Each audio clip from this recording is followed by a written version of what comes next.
Hi friends, എല്ലാവർക്കും പുതിയൊരു വീഡിയോയിലേക്ക് സ്വാഗതം. ഇന്ന് ഞാൻ വന്നിരിക്കുന്നത് തനി നാടൻ ചക്കപ്പുഴുക്കിൻ്റെ ഒരു റെസിപ്പിയുമായിട്ടാണ്.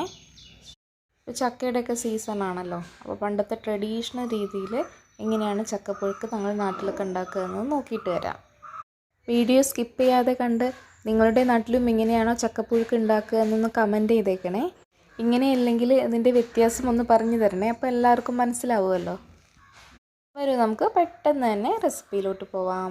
അപ്പം അമ്മ നമ്മുടെ ചക്കപ്പുഴുക്ക് ഉണ്ടാക്കാനുള്ള ചക്കയെല്ലാം ക്ലീൻ ചെയ്തെടുക്കുന്നുണ്ട്.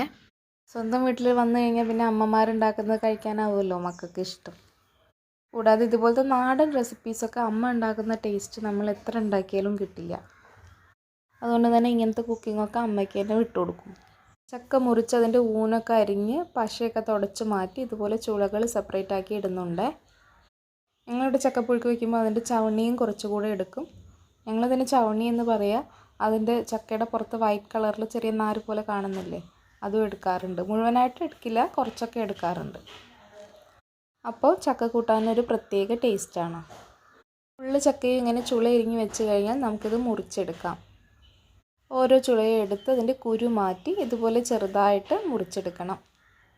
എല്ലാ ചക്കയും ഇതുപോലെ അരിഞ്ഞെടുക്കാം. വീഡിയോ കാണുന്നവരിൽ ചാനൽ ആദ്യമായിട്ട് കാണുന്നവരുണ്ടെങ്കിൽ ഒന്ന് സബ്സ്ക്രൈബ് ചെയ്ത് സപ്പോർട്ട് ചെയ്യണേ. കൂട്ടത്തിൽ ആ ബെൽ ബട്ടണിലെ ഓൾ എന്ന ഓപ്ഷൻ കൂടി എനേബിൾ ചെയ്താൽ ഞാനിടുന്ന എല്ലാ വീഡിയോയുടെയും നോട്ടിഫിക്കേഷൻ നിങ്ങൾക്ക് ലഭിക്കുന്നതായിരിക്കും.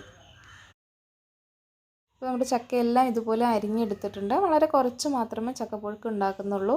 ഈ ചവണി ഇതാ ഇത്രയൊക്കെ എടുത്തിട്ടുണ്ട്. കൂടെ നമ്മൾ കുരുവിൻ്റെ തോലില്ലേ, ചിലപ്പോൾ ഇതുപോലെ ഇങ്ങനെ പെട്ടുപോകാൻ ചാൻസ് ഉണ്ട്. ഇതെന്തായാലും ഒഴിവാക്കണേ. ചക്കക്കുരുവിൻ്റെ പുറത്ത് കാണുന്ന പാട പോലുള്ള തൊലിയാണ്. ഇതിപ്പോൾ കാണുമ്പോൾ സോഫ്റ്റായിട്ട് തോന്നിയാലും അത് വെന്ത് കഴിയുമ്പോൾ ഒരു പ്ലാസ്റ്റിക്കിൻ്റെ പോലെയാവും. നമ്മൾ ചക്കപ്പുഴുക്ക് കഴിക്കുമ്പോൾ നമ്മൾ തൊണ്ടയിലൊക്കെ ഒട്ടിപ്പിടിക്കുമ്പോൾ ഭയങ്കര അസ്വസ്ഥതയാണ്. അതുകൊണ്ട് ഇങ്ങനെയൊന്ന് കാണുകയാണെങ്കിൽ പെട്ടെന്ന് തന്നെ ഒഴിവാക്കി കൊടുക്കുക. ചക്ക മുറിച്ചതിൽ ഇങ്ങനത്തെ തൊലിയൊന്നും പെട്ടിട്ടില്ലല്ലോ എന്നൊന്നുകൂടി ഉറപ്പ് വരുത്തി നമുക്കിതൊരു പാത്രത്തിലോട്ട് മാറ്റാം. എല്ലാ ചക്കയും ഞാൻ പാത്രത്തിലോട്ട് മാറ്റി കൊടുത്തിട്ടുണ്ട്. ഇതിപ്പോൾ ഇങ്ങനെ നിറഞ്ഞ് കാണുമെങ്കിലും വെന്ത് വരുമ്പോൾ ഇത് കുറച്ച് കുറഞ്ഞോളൂ. ഇതിലോട്ട് ഇനി പാകത്തിന് ഉപ്പ് ചേർത്ത് കൊടുക്കാം. 1 ടീസ്പൂൺ അടുത്ത് ഉപ്പ് ചേർക്കുന്നുണ്ട്. കൂടാതെ 1 ടീസ്പൂൺ മഞ്ഞൾപ്പൊടി, പാകത്തിന് വെള്ളം ഇവ ഒഴിച്ചു കൊടുക്കാം. ഞാനൊരു 2.25 ഗ്ലാസ്സിനടുത്ത് വെള്ളം ഒഴിക്കുന്നുണ്ട്. ഇതിപ്പോൾ ഈ ചക്കയുടെ പാത്രത്തിൽ ഒരു 1/4 ഭാഗമൊക്കെ വെള്ളമേ ഉണ്ടാവുള്ളൂ. വെള്ളത്തിൻ്റെ ചൂടിൽ അല്ലെങ്കിൽ ആവിയിൽ കിടന്ന് വേണം ഈ ചക്ക വേവാൻ. വെള്ളം ഒഴിച്ചു കൊടുക്കുമ്പോൾ ഈ മഞ്ഞൾപ്പൊടി ഉപ്പൊക്കെ എല്ലായിടത്തും കലരുന്ന രീതിയിൽ ഇങ്ങനെ ചുറ്റിച്ച് വേണം ഒഴിച്ചു കൊടുക്കാൻ. ഇനി ഇതിലോട്ട് പ്രത്യേകിച്ചൊന്നും ചേർക്കേണ്ടതില്ല. ഇനി സ്റ്റൗ ഓൺ ചെയ്ത് വേവിക്കാനായിട്ട് വെക്കാം. ഈ സമയത്ത് നമുക്കിതിലോട്ടുള്ള അരപ്പ് റെഡിയാക്കാവേ. കുറച്ച് തേങ്ങ ചിരകിയത് എടുക്കുന്നുണ്ട്. 1/2 ടീസ്പൂൺ ചെറിയ ജീരകം, 2 പച്ചമുളക്, 2 ചെറിയ ഉള്ളി, 2 വെളുത്തുള്ളി അല്ലി ഇവ എടുക്കുന്നുണ്ട്. ഇവ നമുക്ക് ഒന്ന് അരച്ചെടുക്കാം. നന്നായി അരയേണ്ട ആവശ്യമില്ല. നമ്മുടെ ചമ്മന്തിയൊക്കെ അരയുന്ന പരുവത്തിൽ ഒന്ന് ചതഞ്ഞ് കിട്ടിയാൽ മതി. ഇവിടെ അമ്മിയിലാണ് അരയ്ക്കാറ്. അമ്മിയിൽ അരയ്ക്കുമ്പോൾ ഒരു പ്രത്യേക ടേസ്റ്റാണല്ലോ. ആദ്യം പച്ചമുളക് ഒന്നിട്ടൊന്ന് അരച്ചെടുക്കുന്നുണ്ട്. ഇതൊന്ന് ചതഞ്ഞ് വരുമ്പോൾ ഇതിലോട്ട് തേങ്ങ ഇട്ട് കൊടുക്കാം. തേങ്ങയും ജസ്റ്റ് ഒന്ന് ഒതുക്കിയെടുത്താൽ മതിയേ. നിങ്ങൾ മിക്സിയിലിട്ടാണ് അത് അരച്ചെടുക്കുന്നതെങ്കിൽ ജസ്റ്റ് എല്ലാം കൂടി മിക്സിയിൽ ഇട്ട് കൊടുത്ത ശേഷം നമ്മുടെ പൾസ് ബട്ടൺ ഒന്ന് അടിച്ചൊന്ന് വിപ്പ് ചെയ്തെടുത്താൽ മതി. ഈ തേങ്ങയൊന്ന് ഒതുക്കിയെടുത്ത ശേഷം ഇനി ഇതിലോട്ട് ജീരകം ഒന്ന് അരച്ച് ചേർക്കാം. അതിന് ശേഷം ചെറിയ ഉള്ളിയും വെളുത്തുള്ളിയും കൂടി ഒന്ന് ചതച്ച് അരച്ച് നമുക്ക് വാങ്ങിയെടുക്കാം. ജീരകം ഇട്ട് കൊടുത്തിട്ടുണ്ട്. ഇതിൽ ഒന്ന് വെള്ളം നനച്ച ശേഷം ഒന്ന് അരച്ചെടുക്കാം. ജീരകം ഒന്ന് അരിഞ്ഞ് കിട്ടാൻ കുറച്ച് സമയം എടുക്കുമല്ലോ.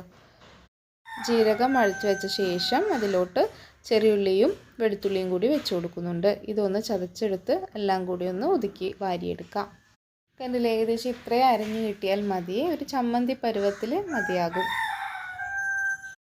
അമ്മിയിലൊക്കെ ഇങ്ങനെ അരച്ചെടുക്കുന്നത് കാണാൻ നല്ല രസമല്ല. അതുകൊണ്ടാണ് ഇപ്പോൾ ഞാൻ കട്ട് ചെയ്യാതെ മുഴുവനായിട്ടും ഇട്ടത്. നമ്മൾ പുതിയ തലമുറയ്ക്ക് അമ്മിയിൽ അരയ്ക്കാൻ പോയാൽ ഇത്ര ഭംഗിയൊന്നും ഉണ്ടാവില്ല കാണാൻ.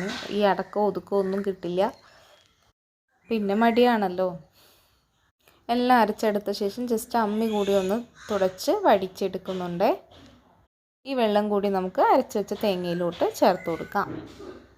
അങ്ങനെ നമ്മുടെ ചക്കയിലോട്ട് ആവശ്യമായ തേങ്ങ ഒന്ന് ചതച്ചെടുത്തിട്ടുണ്ട്. ഇതാണ് കേട്ടോ അതിൻ്റെ പരുവം.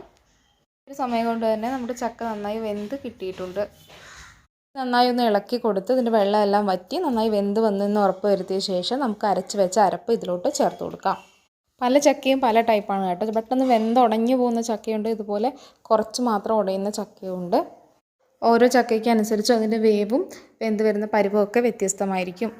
ഇനി ഈ അരപ്പ് ചേർത്ത് കൊടുത്ത് നന്നായി ഒന്ന് മിക്സ് ചെയ്തെടുത്ത ശേഷം ഫ്ലെയിം ഒന്ന് ഓഫ് ചെയ്താൽ നമ്മുടെ ചക്ക റെഡി.